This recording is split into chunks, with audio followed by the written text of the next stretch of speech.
शिवपाल सिंह यादव जिंदाबाद, शिवपाल सिंह यादव जिंदाबाद, अच्छे भैया जिंदाबाद, हमारा सांसद कैसा हो, प्रोफेसर साहब जिंदाबाद, प्रोफेसर साहब जिंदाबाद। किसी आलसी को, किसी डरपोक को, किसी नासमझ को एजेंट मत बना देना।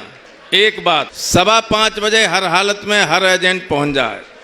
5:30 बजे मॉक पोलिंग होती है। मॉक पोलिंग माने जितने एजेंट होंगे वो सब 10-10 वोट डालेंगे, 50 वोट तक डालते हैं। फिर वे गिने जाते हैं कि जितना वोट जिसको डाला गिनती में उतना ही निकला कि नहीं। अगर उतना ही निकलता है तो मशीन सही है, और नहीं निकलता है तो मशीन गलत है, तो दूसरी मशीन यूज की जाएगी। मॉक पोलिंग पर आपका उपस्थित रहना जरूरी। इसके बाद ईवीएम सील होगी।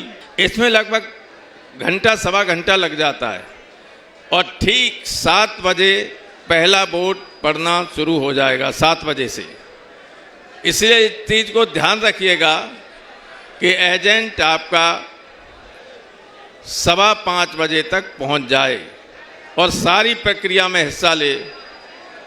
और जब 6 बजे वोट खत्म हो तो एक फॉर्म होता है जिस पर प्रिसाइडिंग अफसर लिख के देता है कि ईवीएम का नंबर क्या है, कंट्रोल यूनिट का नंबर क्या है, कितना वोट पड़ा है, ये सारी चीज़ें वो देता है। वो पर्चा अवश्य ले हर एजेंट, और आके यहाँ सिकवाबाद चुनाव कार्यालय पर जमा कराए, ताकि काउंटिंग के दिन आपके काउंटिंग एजेंट के पास वो पर्चा होगा कि ये वही मशीन है कि नहीं है। जो मशीन पर नंबर खुदा हुआ होता है, एक नंबर की 2 मशीनें नहीं होती। अगर किसी मशीन पर नंबर चिपका के कागज में लगा दिया गया है तो समझ लीजिए वो ओरिजिनल मशीन नहीं। तो ये चीज़ें हैं जिनको बहुत ध्यान में रखना है।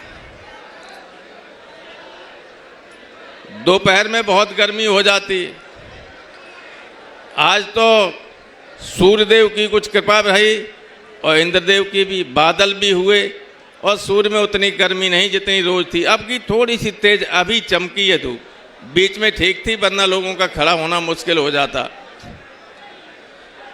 प्रश्न ये है कि ये सब जो हो रहा है उसमें आप समाजवादी पार्टी को या इंडिया गठबंधन को वोट क्यों दें?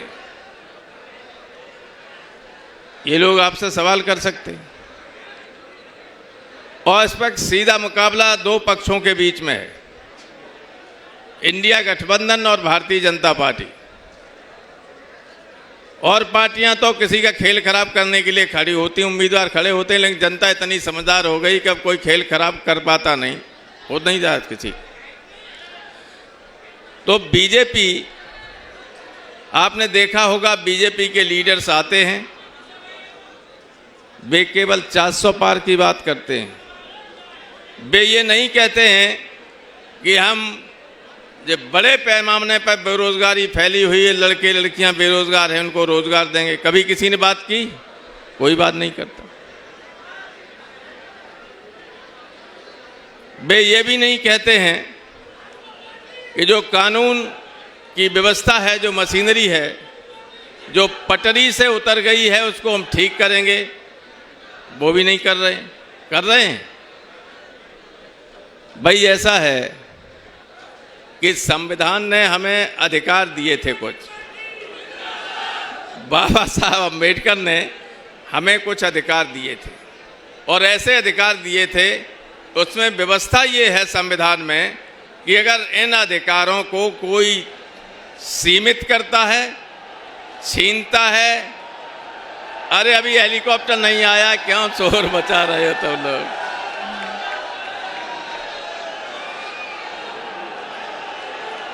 मैं बता रहा था। अच्छा बस अब आपके इंतजार की घड़ियां समाप्त हुई, धुआं ऊपर जाने लगा, हेलीकॉप्टर आने वाला है।